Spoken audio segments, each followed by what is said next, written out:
So my dad has Asperger's, and he's very intellectual, analytical, and really good in the kind of realm of ideas. My mom's kind of the exact opposite,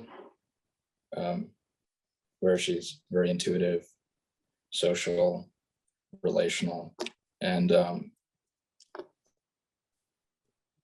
it's always felt to me that I've had both these sides in me, but they've been pretty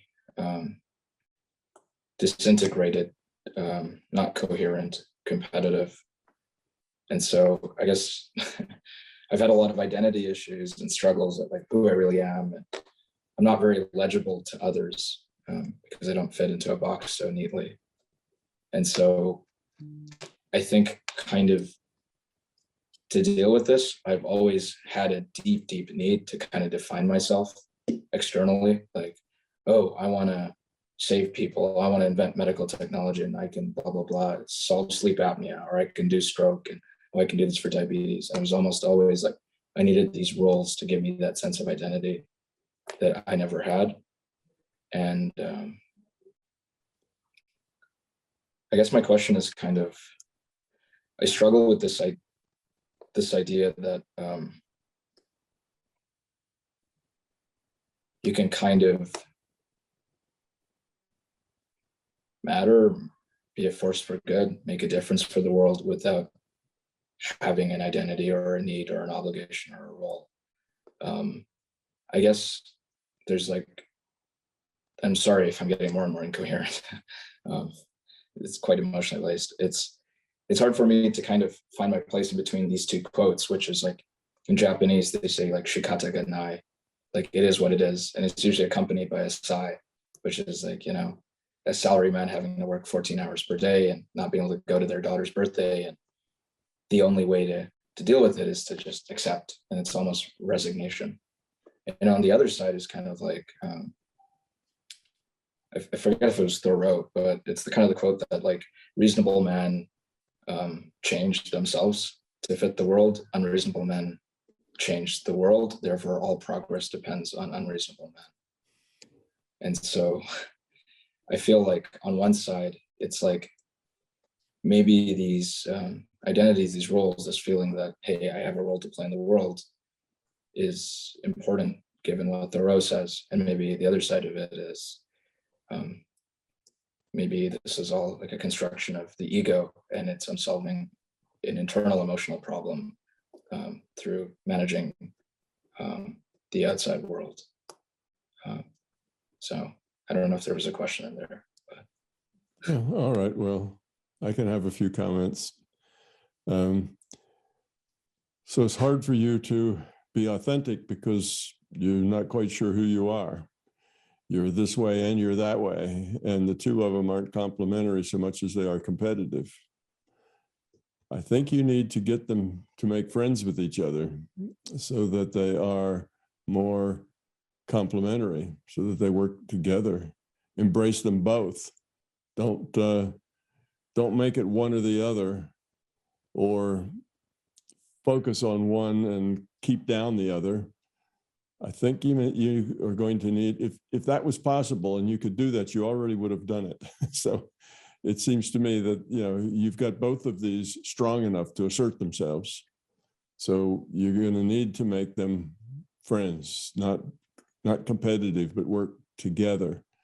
And I think you will find that there will be a place in the world that needs somebody just like you, with your personality and the way you work. You're going to fit perfectly into some niche that'll work out very, very well for you. You'll just need to find that.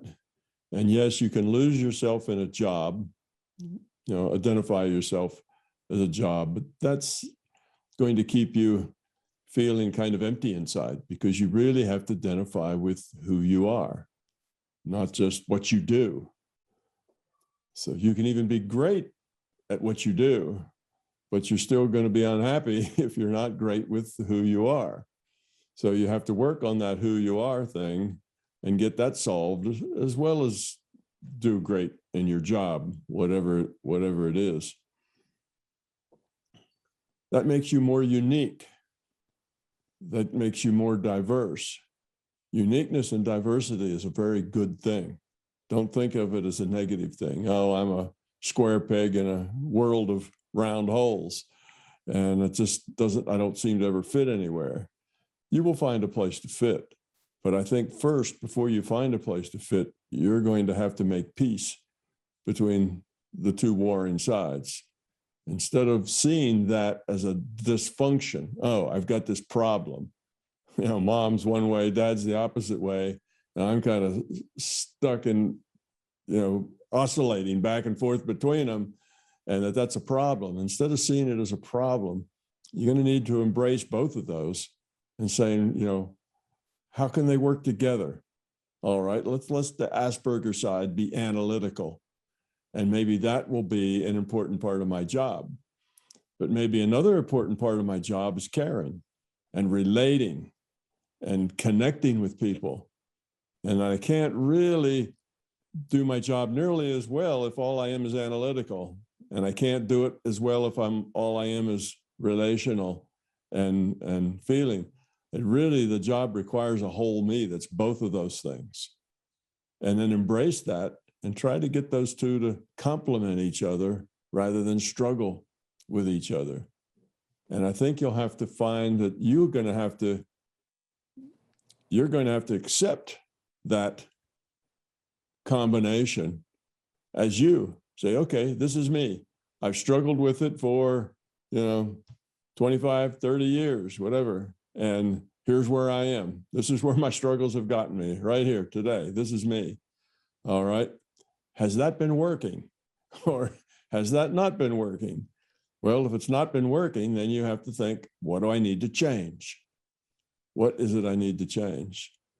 And I think you need to find acceptance for both sides of you and embrace both sides of you and find things that both can do and do well, because there's actually a whole lot of jobs and things to do in the world that require somebody who is very analytical and somebody who is very caring. There's lots of jobs that fits like a T. So, medicine comes to mind, doctoring, that sort of thing. Very analytical. Yes, you have to be analytical so you can make good diagnosis, but very caring. Yes, because if you're not caring, you're not going to be a very good doctor. So there's ways to work that. And I say there's a whole lot of jobs that way, not just a few. Most jobs are that way. Most jobs need the analytical side, but you do them really, and you can get by with that, but you can't do them really well unless you also have the relationship skills. So if anything, see what you have as a gift, not as a problem. And if you can change the narrative to where what you have is a gift, now all you have to do is package it well. You have to get them working together, not competing with each other, not fighting or struggling. Then that's probably the change you need to work on. So it sounds like whatever you have been doing has not worked real well. It's causing you troubles. Well, then stop doing that. Don't just keep throwing good after bad. What do you have to change? Where's the problem? Is the problem with one side or the other side, or is the problem that they're both important, but each one wants to rule the other one? Well, you need to take charge and say, no, you're going to cooperate. You change that viewpoint, that perspective of you, the problem, into you, the gifted one, the one that can see both sides. You just change your perspective, and you'll find a place that fits in perfectly with who you are. That place will find you. You will find it. That's just the way the world works. But first you have to find yourself and become pleased with yourself, or at least see the potential. It may take some years to actually work it and see that it works right. It doesn't happen quickly, but you should see the potential in combining two really good sets of skills.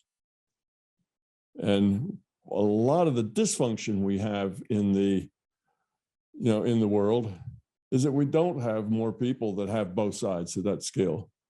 We see people that are all very intellectual and they're also very harsh and uncaring. All they want to do is make more money and they don't care who gets run over in the process.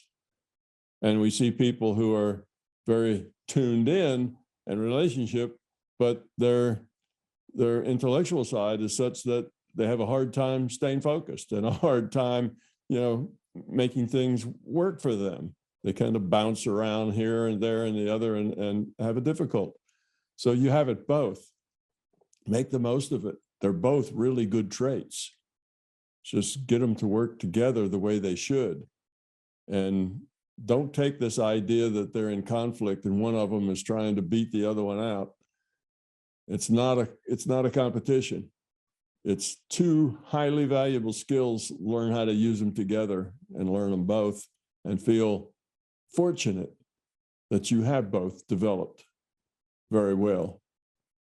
So just change it from a negative to a positive, embrace it and go forward with it, I think is the best way to approach that.